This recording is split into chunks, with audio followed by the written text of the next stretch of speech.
We're going to find zeros of polynomials again. This is section 3.3, part 2. And we are going to start off with looking at this polynomial, 3x cubed minus 2x squared minus 27x plus 10, just to get some of the basic ideas of what we're going to be looking at today.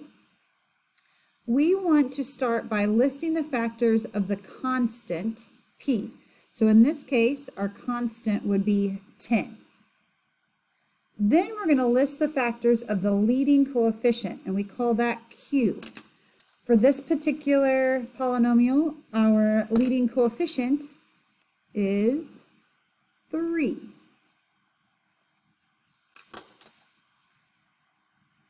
After we list all of those factors, we are going to take all the factors of p and divide them by all the factors of q.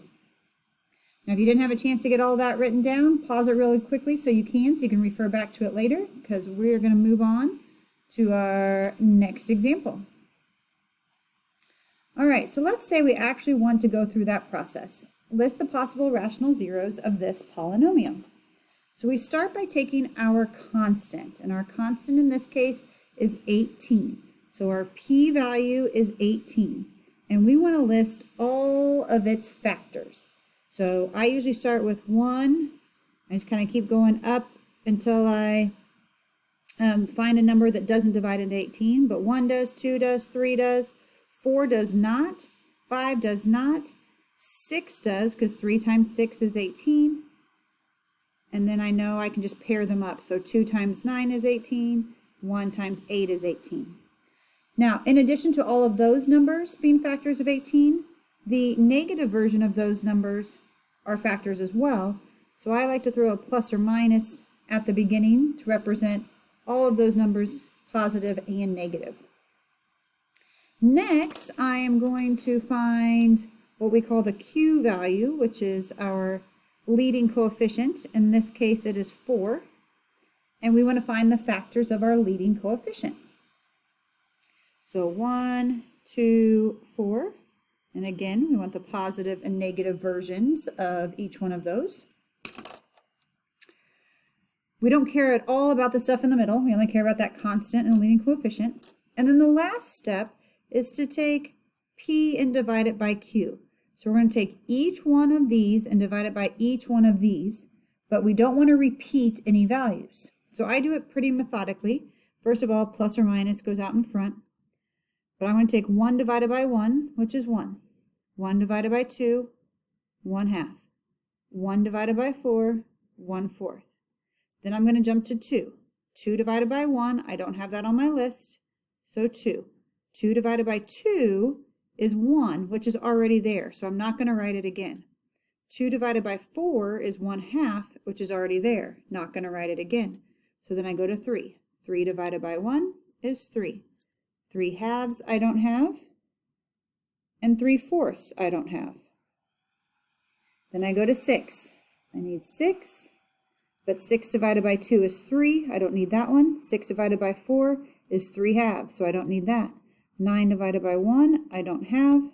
9 divided by 2, I don't have either. And 9 divided by 4, I don't have.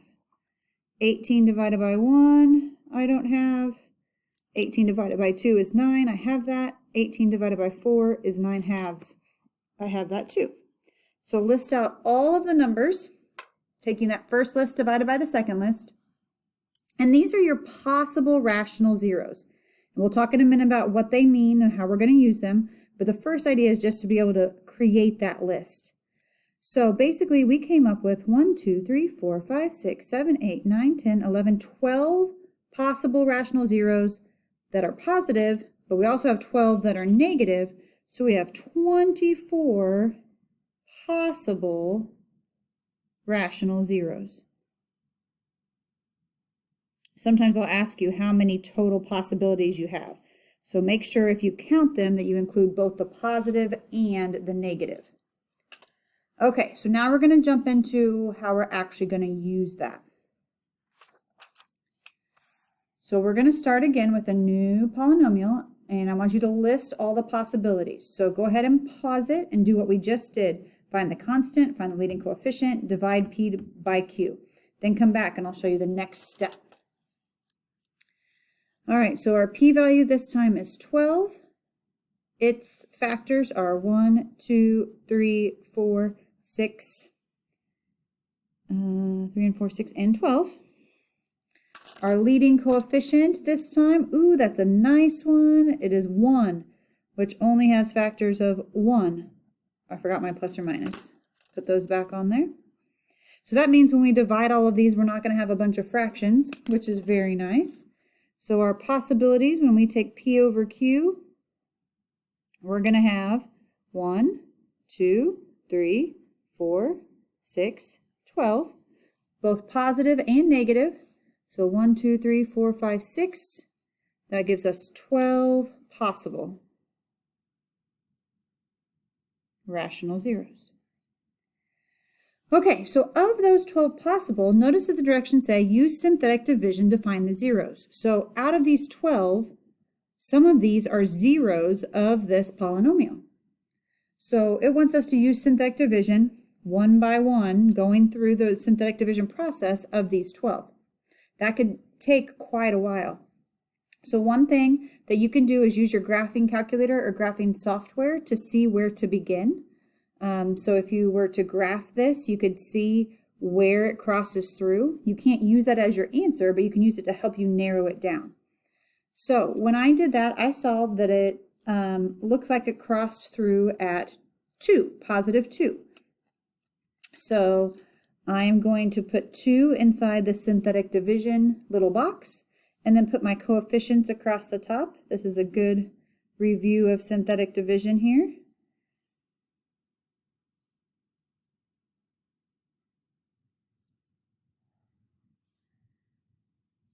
And then I'm going to drop the first one down and we're going to go through that process. So multiply and then add, multiply and then add, multiply and then add, multiply, add, multiply, add. And this confirms what I saw on my graphing calculator.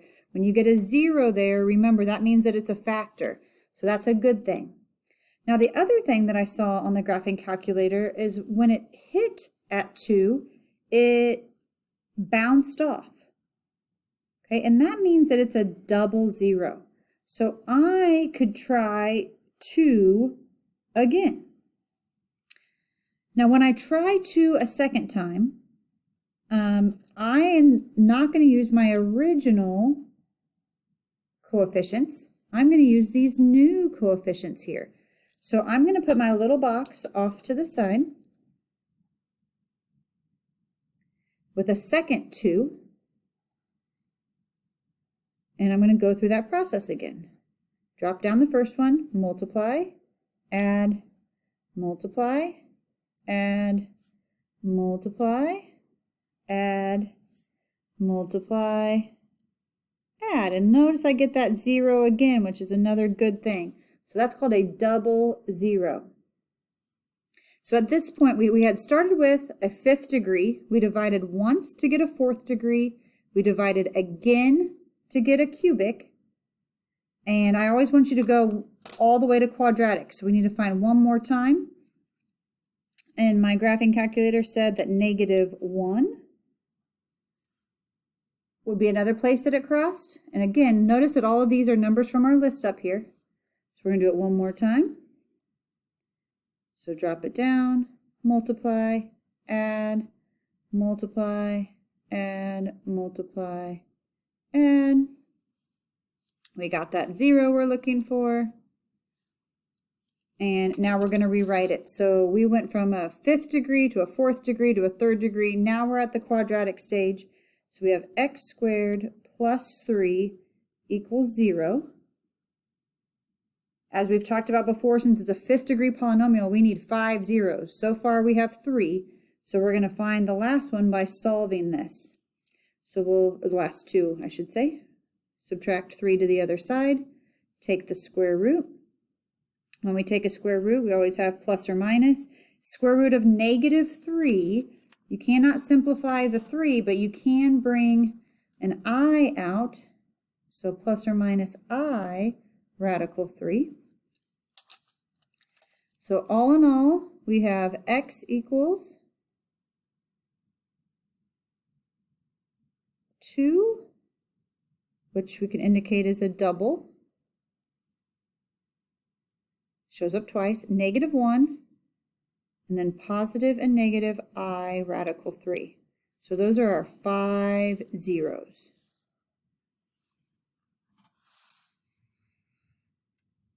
All right, we're going to try that whole process one more time. And if you did not pause and do your own graphing calculator or graphing software, like using Desmos to see what I was talking about with the graph, definitely do it on this next one so you understand what I'm saying when I found the 2 and the negative 1.